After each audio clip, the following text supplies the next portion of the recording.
The Kite Runner by Husseini and Purple Hibiscus by Adichie both use characterization, motifs, and themes to create a timeless effect with concepts and scenarios that will always be a part of life.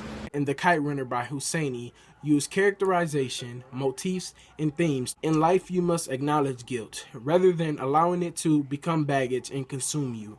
The Kite Runner can be considered timeless because of its many life lessons and virtues portrayed by characters such as Baba, Amir, and Hassan. It also uses motifs such as blood to help contribute. Characters such as Amir within the Kite Runner go through many things that results in him wondering, how can I be forgiven? How can I wipe my slate clean? Or how can I redeem myself? This concept is called atonement. Atonement has always been a part of life and it forever will be. In 100 years, there'll be people wondering, just like Amir, how can I be forgiven? So this concept is timeless. Characterization is another thing that adds to not only atonement, but it adds to the Kite Runner being timeless. Amir's characterization undergoes a dynamic change. At first, Amir is stubborn, hard-headed. He lets the guilt consume him. He wonders every day, why is he this way? Why does he treat Hassan so badly?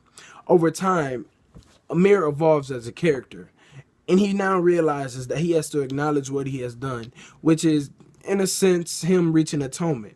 So this is a timeless action.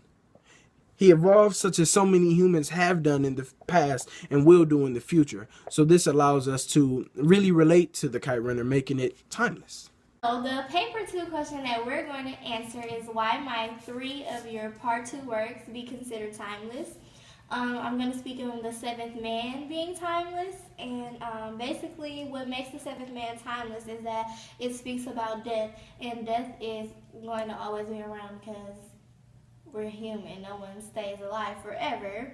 Also, realistic scenarios occurred in the book, such as the typhoon when it happened, and Kay being swept into the typhoon. That was a realistic situation. Also, the narrator dealing with like the reminders and fear of his friend Kay's death, so that's also realistic as well. Guilt and atonement is another thing that's timeless within the book. About guilt and atonement, I was gonna say like that always will happen in life. There's always certain things that happen that causes guilt and that causes a process for you to want to redeem yourself. And like everything I mentioned will always be a part of human life, so people can relate to it more, which makes it timeless. So the stylistic features that we chose to talk about for the seventh man are theme, characterization, and motif. So to start off with the theme, we came up with sometimes fear can be greater than the anticipated outcome of facing it, leading to regret and continuing to run away from the problem until you're forced to face it.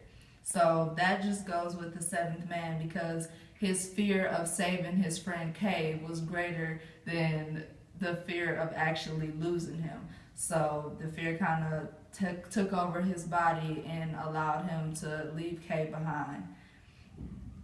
For characterization, the seventh man himself was similar to Amir from the Kite Runner because they both dealt with regret and loyalty problems towards their friend. The seventh man was a dynamic character because he didn't stay the same. He evolved throughout the book or throughout the story. He went from a young boy who enjoyed life with his best friend Kay, who he also seen as a little brother, to someone who completely cut his life off from where he grew up, and he ends up moving away because he lost his friend Kay from a typhoon that he felt like he could have saved him from if he tried.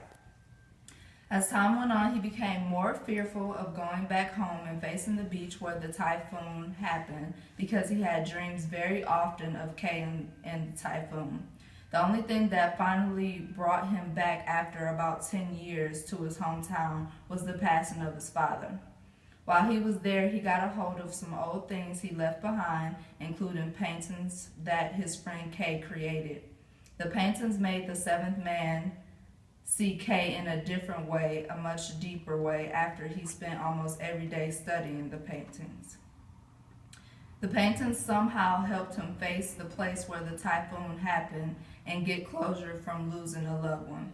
The effect on the reader is the emotional aspect of losing someone and possibly it being your fault because you lost them. It's a real situation that anyone can relate to. For the motif, we chose fear as the most motif because it's the most significant, most reoccurring thing throughout the story. When the typhoon hit, fear was the thing that took over the seventh man's body and allowed him to abandon Kay and leave him behind. Fear also kept him away from his home for so long in the beach when Kay disappeared, where Kay disappeared. He couldn't bring himself to face his fear because it had caused him to lose his best friend. This motif allows the reader to reflect on their own fears as well as give them a positive outcome of what can happen if you face your fears and own up to what caused you to fear something in the first place. Okay, for Kite Runner and Seventh Man, we both have two loyal and unloyal characters. The unloyal characters are the ones that are left looking for redemption, and with the loyal characters, both die in both scenes. So in the Seventh Man, there's a friend that's a loyal friend. He dies after a wave eats him up after a typhoon, I believe.